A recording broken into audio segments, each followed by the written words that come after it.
I'm Miss Kovitch, and this is Gilbert, the great white shark. And I will be reading a book about Gilbert and his friends called Gilbert the Great. This is written by Jane Clark and Charles Fuge.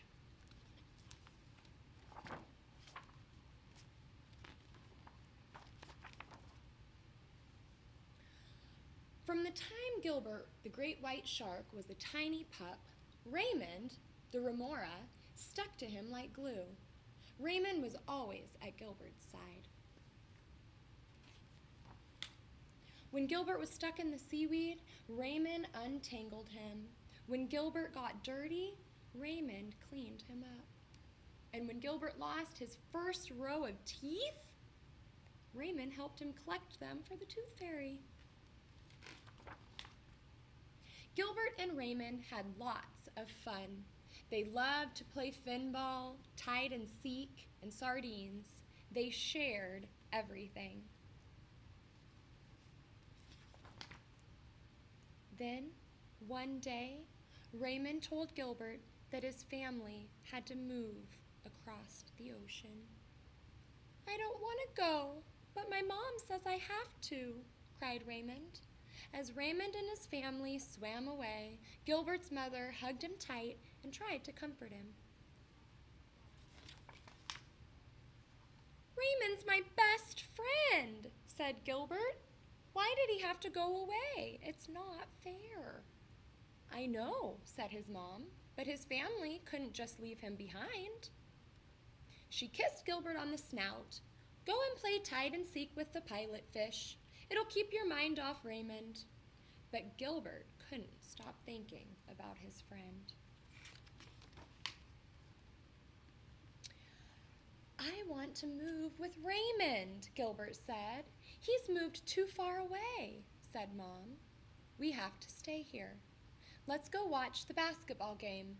The Thrashing Threshers are playing the Tidal Tigers. Who do you want to win?" Gilbert looked around. There were remoras everywhere, but none of them was Raymond. "I don't care," he said, and off he swam before either side scored a basket. "It's my fault Raymond moved," Gilbert snapped as he passed an eel. "Last week I called him a sucker." "You didn't make Raymond leave," Mom smiled. "Everyone fights sometimes." The clownfish did their best to cheer Gilbert up, but nothing could make him smile.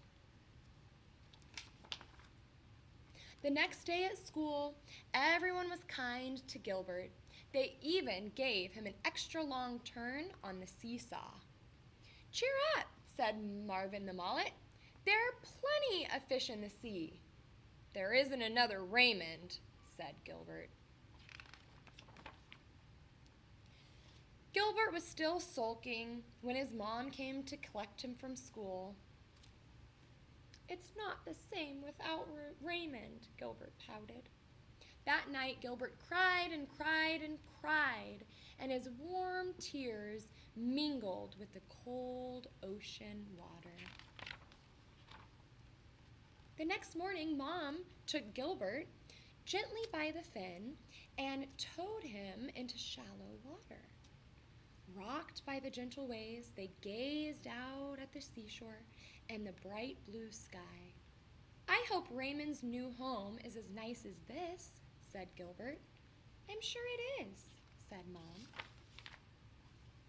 "I'm hungry," Gilbert said, suddenly. "Well, we'll go to the wreck," said Mom. Gilbert's eyes lit up. They didn't usually go to the wreck. Mom didn't like him eating junk food. Scrunch, munch, crunch. As Gilbert was biting into a pile of tin cans and bits of old boat, he spotted a small remora crying in the shadows. Gilbert stopped crunching and swam towards her. "What's the matter?" Gilbert asked. "Mom and I moved, and I had to leave my shark behind," she sobbed. "Now I don't have any friends." My remora had to move too, said Gilbert sadly. I'm so lonely.